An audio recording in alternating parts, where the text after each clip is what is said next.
Hello everyone, मेरा नाम है मनीषा और मैं आप सभी का स्वागत करती हूं आपके अपने यूट्यूब चैनल एग्जाम एक्सप्रेस में।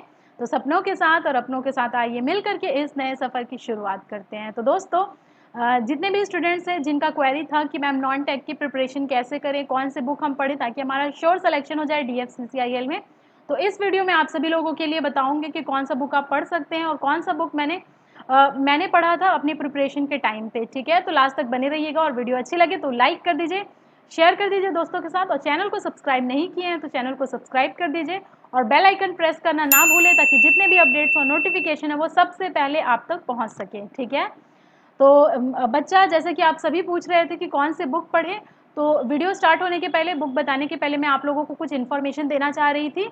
तो जल्द ही हमारा इंटरव्यू सेशन आने वाला है, हम कंडक्ट कराएंगे आप सभी लोगों के लिए जितने भी स्टूडेंट्स SNT से बिलोंग करते हैं और अपनी प्रिपरेशन कर रहे हैं DFCCIL के लिए। तो जल्द ही हम बात करेंगे और वो अपनी पूरी स्ट्रेटेजी शेयर करेंगे, बुक शेयर करेंगे कि कैसे उन्होंने प्रिपरेशन किया था और फाइनली सेलेक्टेड हुए। ठीक है, तो अगर आपको कोई डाउट है तो आप कमेंट सेक्शन में कमेंट कर दीजिए। मैं वो क्वेश्चन उनके सामने प्रेजेंट करने की कोशिश करूँगी। ठीक है, और ऑलरेडी हमारी CRM की क्लासेस चल रही हैं, तो जितने भी स्टूडेंट्स हैं जो executive OPBD, junior executive OPBD और जूनियर मैनेजर OPBD के लिए तैयारी कर रहे हैं, आप सभी लोगों के लिए लेक्चर बहुत ही यूज़फुल है, फ्री ऑफ कॉस्ट है, तो आप लोगों से कोई भी चार्जेस नहीं लिया जाएगा। आप हमारे प्लेलिस्ट में जाकर के देख सकते हैं या फिर लिंक मैंने डिस्क्रिप्शन में दे दिया, आप वहाँ से भी चेकआउट कर सकते हैं। ठीक है, और history of Indian railway and DFCCIL जैसा कि आप सभी जानते हैं ऑलरेडी कवर हो चुका है। तो इसके बाद हम लोग MCQs क्वेश्चन पे भी बात करेंगे, पूरा सेशन लेकर के मैं आऊँगी, तो बने रहिएगा। और वीडियो स्टार्ट होने के पहले छोटा सा मैं एक बात आप लोगों से कहना चाह रही थी कि जैसे आप सभी लोग बोल रहे थे, किसी किसी की डाउट आ रही थी कि मैम आपकी आवाज़ अच्छे से नहीं आती है, तो देखिए मैंने माइक यूज़ करना शुरू कर दिया है, तो हो सकता है आप लोगों को ये दिख रहा हो, मेरे ड्रेस के साथ बिल्कुल मैचिंग है, तो यूज़ कर दिया। आई थिंक अब आप लोगों को वॉइस क्लियर होगा। अगर वॉइस क्लियर है तो आप कमेंट बॉक्स में कमेंट करिए कि मैम वॉइस क्लियर है। ठीक है, और वेब कैम हमारा जल्दी आ जाएगा, तो हो सकती है थोड़ी सी वीडियो की क्वालिटी अच्छी ना हो, मेरा फ़ोटो अच्छा ना आ रहा हो, लेकिन इस पे भी मैं जल्दी कोशिश करूँगी क्योंकि अभी मैं अपना स्मार्टफ़ोन को, सेल फ़ोन को एज़ अ कैमरा यूज़ कर रही हूँ। ठीक है, as a webcam use कर रही हूँ। और अगर आप कोई इन्फॉर्मेशन जानना चाहते हैं इससे रिलेटेड, अगेन आप कमेंट बॉक्स में कमेंट कर सकते हैं। अब आइए हम देख लेते हैं कि बेस्ट बुक्स क्या हो सकता है DFCCIL के लिए फॉर नॉन टेक्निकल सब्जेक्ट। तो यहाँ पर मेरा फोकस रहेगा नॉन टेक्निकल सब्जेक्ट्स का। तो जैसा कि आप सब जान रहे हैं DFCCIL का पेपर सितंबर और अक्टूबर में हो जाएगा, तो यहाँ पर टेंटेटिव डेट लिखा हुआ है सितंबर या फिर अक्टूबर। तो बच्चे आप लोग डाउट पूछ रहे थे कि मैम ये कब हो पाएगा, सितंबर में होगा या अक्टूबर में होगा या कब होगा। तो देखिए मेरे अकॉर्डिंग या मेरी जितनी इन्फॉर्मेशन मुझे मिली है, सितंबर से अक्टूबर में आप लोगों का एग्ज़ाम कंडक्ट करा दिया जाएगा। ठीक है, क्योंकि उनको रिक्वायरमेंट है एम्प्लॉय की। तो आप लोग अपनी तैयारी कंटिन्यू रखिए, अपना बेस्ट टाइम, इस टाइम को यूटिलाइज़ करके फाइनल में नाम लेकर के आइए और मेरा नाम रोशन करिए, खुद का नाम रोशन करिए और अपने पूरे परिवार का नाम रोशन करिए। ठीक है, तो जैसा कि नॉन टेक्निकल सब्जेक्ट में मेनली हम लोग देखते हैं, देख लीजिए एप्टीट्यूड। तो हो सकता है आप लोग में से मोस्ट ऑफ द स्टूडेंट्स का ये स्ट्रॉन्ग होता है, लेकिन बहुत सारे स्टूडेंट ऐसे होते हैं जिनकी क्वेरी आती रहती है, इसलिए मैं आज पूरी बात करूंगी। और उसके बाद हम लोग रीजनिंग का देख लेंगे। ठीक है, और हम लोग इसके बाद देखेंगे GS का। तो बुक्स बताने के पहले देख लीजिए, मैं कुछ आप लोगों से चीज़ शेयर करना चाह रही थी कि most of the student mistakes क्या करते हैं। मिस्टेक्स क्या हो जाता है, देख लीजिए बहुत सारे स्टूडेंट्स की ये हैबिट होती है कि बहुत सारा बुक वो पढ़ना पसंद करते हैं।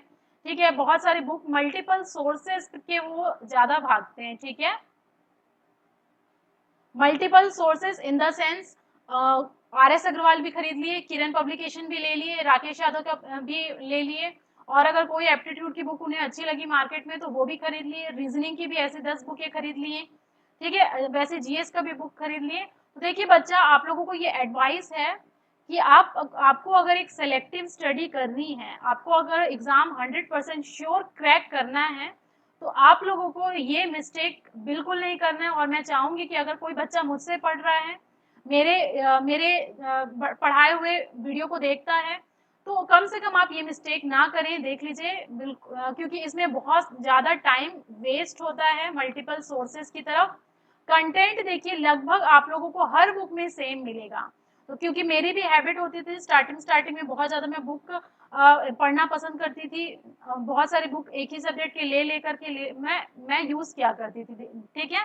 तो धीरे धीरे ये चीज़ मुझे भी रियलाइज़ हुआ कि नहीं, ये चीज़ गलत है। आप 1 या 2 बुक पढ़ सकते हैं रेफरेंस के लिए, अगर आपको कोई डाउट है तो एक आध टॉपिक पे आप देख सकते हैं, लेकिन बहुत सारे मल्टीपल सोर्सेज पे मत भागिए, ठीक है। उसके बाद हम लोग क्या करने वाले हैं, हम लोग एक एक करके बात करेंगे कि मैं एज अ स्टूडेंट जब प्रिपरेशन करती थी तो मैं कौन सा बुक पढ़ती थी, ठीक है। तो फर्स्ट मैं एप्टीट्यूड की बारे में बात कर लेती हूँ। एप्टीट्यूड के लिए आप क्या कर सकते हैं, और देख लीजिए ये मिस्टेक आप बिल्कुल मत करिए। मैं आप लोगों को एक एक करके बुक बताऊंगी कि आप क्या पढ़ सकते हैं। तो मैं क्या पढ़ती थी पहले वो मैं आप लोगों से शेयर कर देती हूँ। देखिए, जैसे कि मैंने पिछले वीडियो में भी बात किया है कि आप लोगों को अगर आपका एप्टीट्यूड स्ट्रॉन्ग है या फिर ठीक ठाक है या फिर बिल्कुल अच्छा नहीं है, तो कम से कम आप लोगों को 1.5 घंटा या 1 से लेकर के 2 घंटा डेली आप लोगों को एप्टीट्यूड की प्रैक्टिस करनी पड़ेगी, ठीक है। ये मैंडेटरी है, इसके बिना आप लोगों का सिलेक्शन नहीं होगा। प्लीज इसे आप फॉलो करिए, ठीक है। कम से कम आप लोगों को रेगुलर बेसिस पे 1 से 2 घंटा पढ़ना ही चाहिए। और क्योंकि मैं जो बुक पढ़ती थी, देख लीजिए मेरे पास आर एस अग्रवाल भी था, ठीक है, आर एस अग्रवाल भी था, मैंने और 1-2 बुक खरीद करके रखा था। लेकिन उसके बाद मुझे ये एनालाइज हुआ, ये मैंने सोचा कि इतनी सारी बुक के पीछे भागने से कोई फायदा नहीं है। तो फाइनल मैं जो बुक पढ़ती थी और उसी में से ही मैंने सॉल्व किया था। ये देख लीजिए, ये कोई मैं प्रमोशन नहीं करूंगी, क्योंकि ये आप सभी लोगों को लग रहा होगा कि प्रमोशन के लिए, बिल्कुल भी नहीं है। मैं जो पढ़ती थी फाइनल बुक और जिससे मेरा सिलेक्शन हुआ है वो मैं यूज करती थी। जितने भी एसएससी के देखिए प्रीवियस ईयर पेपर हैं वो आप किसी भी पब्लिकेशन का यूज कर सकते हैं, ठीक है। मेरे पास जो बुक थी वो किरण पब्लिकेशन की बुक थी, ठीक है, और ये बुक मुझे बहुत ज्यादा अच्छा लगता था। तो अगर आप लोगों के पास आर एस अग्रवाल है बच्चा, तो आप बिल्कुल भी मत खरीदिए किरण पब्लिकेशन की, मैं ये रिकमेंड नहीं करूंगी, आप इसी से सॉल्व करिए। लेकिन अगर आपके पास नहीं है आर एस अग्रवाल और अगर आप सोच रहे होंगे कि कोई बुक खरीदना चाहें, तो ये डेफिनेटली आप बुक खरीद सकते हैं। इसमें बहुत ही अच्छे तरीके से टाइप्स में डिस्कस है, टाइप 1, टाइप 2, टाइप 3, टाइप 4, 5, 6 ऐसे करके कुछ क्वेश्चन के टाइप बना दिए गए हैं। तो टाइप 1 में थोड़ा सा इजी क्वेश्चन है, टाइप 2 में थोड़ा सा उससे टफ क्वेश्चन है, टाइप 3 में और ज़्यादा टफ क्वेश्चन है। और उसके हिसाब से ये बुक मुझे बहुत अच्छी लगती थी और ये मैं पूरे अपनी प्रिपरेशन टाइम में यूज़ किया है मैंने। लेकिन अगर आपके पास बच्चा कोई राकेश यादव पब्लिकेशन की भी बुक पढ़ी हुई है, तो आप उससे क्वेश्चन लगाइए, लेकिन आप लोगों को सेलेक्टिव स्टडी करना है। तो इन 3 बुक में से आप कोई भी खरीद सकते हैं, परचेज कर सकते हैं, लेकिन ऑन अ डेली बेसिस आप लोगों को ये 1 से 2 घंटा प्रैक्टिस करना है। और अगर आपको कोई डाउट है तो आप कोई भी चैनल में जा करके अपना टॉपिक्स कवर कर सकते हैं एप्टीट्यूड के लिए, ठीक है। लेकिन यही है मेन, आप लोगों को प्रैक्टिस करना है। ओके, आई थिंक कि आप अब आप लोगों को क्लियर होगा। तो मैंने ये बुक पढ़ा था और आई होप आप ये बहुत अच्छे से पढ़ करके जरूर 100% श्योर सिलेक्शन ला सकते हैं, ठीक है। अगेन देख लीजिए, मुझे किरण पब्लिकेशन की बुक अच्छी लगती थी क्योंकि उसमें अच्छे से दिया होता था सब कुछ, क्वेश्चंस अच्छे से टाइप्स में दिए होते थे और हर बुक में लगभग लगभग सब टॉपिक सेम होता है। तो बच्चा आप लोग पूछ रहे थे कि मैम टॉपिक बताइए एप्टीट्यूड के, तो जो जनरल टॉपिक होती है वही पढ़ते हैं, ठीक है। सेकंड देख लीजिए, थर्ड अब मैं रीजनिंग के लिए बताना चाह रही हूँ और इसका अगर आप प्राइस जानना चाहते हैं तो करीबन करीबन वो 400 से 500 के बीच में आप लोगों का बुक आ जाएगा। तो वैसे भी आप इतने सारी चीजें खरीदते रहते हैं, कुछ ना कुछ खरीदते रहते हैं, उससे बेटर है आप लोग यहाँ पर अपने पैसे इन्वेस्ट करिए, ठीक है। और ये सब बुक ऐसे हैं, देख लीजिए कि अगर आप ऑनलाइन पढ़ना चाहेंगे या फिर पीडीएफ डाउनलोड करके पढ़ना चाहेंगे तो उतने अच्छे से नहीं होता, आपका आई आंखों पे जोर पड़ेगा। तो मैं ये बिल्कुल भी रिकमेंड नहीं करूंगी, आप परचेज कर सकते हैं, चाहे तो आर एस अग्रवाल, चाहे तो किरण पब्लिकेशन की बुक, चाहे तो राकेश यादव पब्लिकेशन की। ओके, और बिल्कुल बेसिक से अच्छे से आप कवर करिए एक एक टॉपिक को। उसके बाद जितने भी प्रीवियस ईयर क्वेश्चन है वो आप लगाइए। उसके बाद दी मोस्ट इंपॉर्टेंट थिंग, आप टेस्ट सीरीज के क्वेश्चन अटेम्प्ट करिए। ये 3 चीजें ही होती है जो हमें फॉलो करना होता है।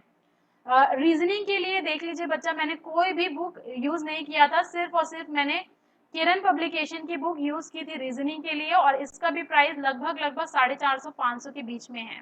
तो ये 2 बुक मेरे पास हमेशा मेरे टेबल में होते थे और इसे ही मैं पढ़ना पसंद करती थी, ठीक है। तो आप परचेज कर सकते हैं। लेकिन फिर मैं वही कहूंगी कि अगर आपके पास RS अग्रवाल है तो सफिशियंट है, कोई भी आप लोगों को मल्टीपल सोर्सेस लेने की जरूरत बिल्कुल भी नहीं है। प्लीज इस चीज को आप फॉलो करिएगा और देखिएगा, इसका रिजल्ट आप लोगों को एक दिन जरूर देखने को मिलेगा। ठीक है, आई थिंक ये आप लोगों को क्लियर होगा। उसके बाद देख लीजिए, यहाँ पर मैं आप लोगों को रीजनिंग मैंने बता दिया, एप्टीट्यूड मैंने बता दिया, और इसके बाद अब मैं आती हूँ जीएस पोर्शन में या फिर जीके पोर्शन में। तो ये एक वास्ट सब्जेक्ट है। देखिए, एप्टीट्यूड और रीजनिंग बहुत ही स्कोरिंग है। सपोज करिए कि अगर आपका 25 क्वेश्चन आ रहे हैं तो स्टूडेंट मैक्सिमम से मैक्सिमम 24-25 मार्क्स लेकर के आते हैं, क्वेश्चन सॉल्व करते हैं।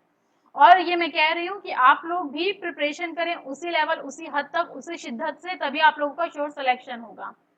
और क्योंकि मेरा कोल इंडिया लिमिटेड में सिलेक्शन हुआ था तो उसमें भी एप्टीट्यूड, रीजनिंग, जीएस, जीके सब कुछ आता था। और एसएससी जेई में सिलेक्शन हुआ तो उसमें एप्टीट्यूड नहीं आता था, सिर्फ रीजनिंग और जीएस, जीके आता था। तो इतना एक्सपीरियंस मैं ये कह सकती हूँ कि आप लोग मल्टीपल सोर्सेज के पीछे मत भागिए। ठीक है, और जैसे कि आप लोगों की क्वेरी आ रही थी कि मैम सीआरएम और हिस्ट्री ऑफ इंडियन रेलवे के लिए और भी सोर्सेज हम फॉलो कर सकते हैं क्या, तो अगेन मैं ये कहूंगी कि मेरा लेक्चर सफिशिएंट है।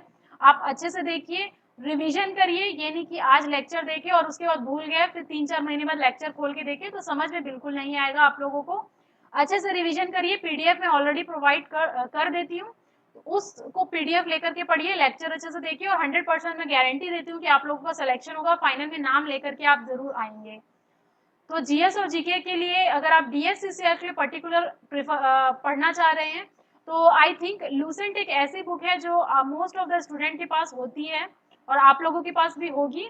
लेकिन अगर आप लोगों के पास नहीं है तो कोई दिक्कत नहीं है, आप परचेज कर भी सकते हैं, अच्छी बुक है ये, और बहुत सारे टॉपिक अच्छे से कवर होता है। ठीक है, तो मैं क्या करती थी, मेरे पास लूसेंट होती थी, बुक पढ़ी थी मेरे पास, तो मैं जो लूसेंट से पढ़ती थी उसके बाद मैं बहुत सारे एमसीक्यूज क्वेश्चन और प्रैक्टिस करती थी। ठीक है, प्रैक्टिस सेट मैंने किया था हर एक सब्जेक्ट का। जैसे जीएस में हम बायोलॉजी पढ़ते हैं, जनरल साइंस के अंदर आता है, उसके बाद थोड़ा बहुत फिजिक्स पढ़ते हैं, थोड़ा बहुत केमिस्ट्री पढ़ते हैं, ज्योग्राफी, हिस्ट्री, पॉलिटी।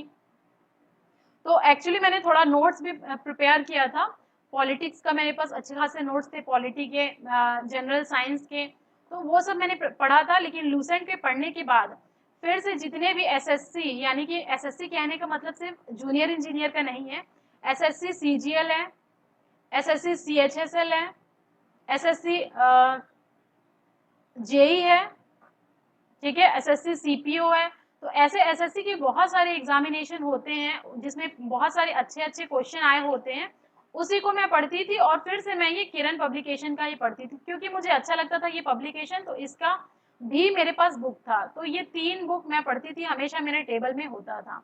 और ये सब पढ़ने के बाद जितने भी मैंने एमसीक्यूज क्वेश्चन लगाए हैं उसका प्रैक्टिस करने के बाद मैं फिर टेस्ट सीरीज अटेम्प्ट करती थी। और टेस्ट सीरीज आप लोगों के सिलेक्शन के लिए बहुत ही ज़्यादा इंपॉर्टेंट रोल प्ले करता है।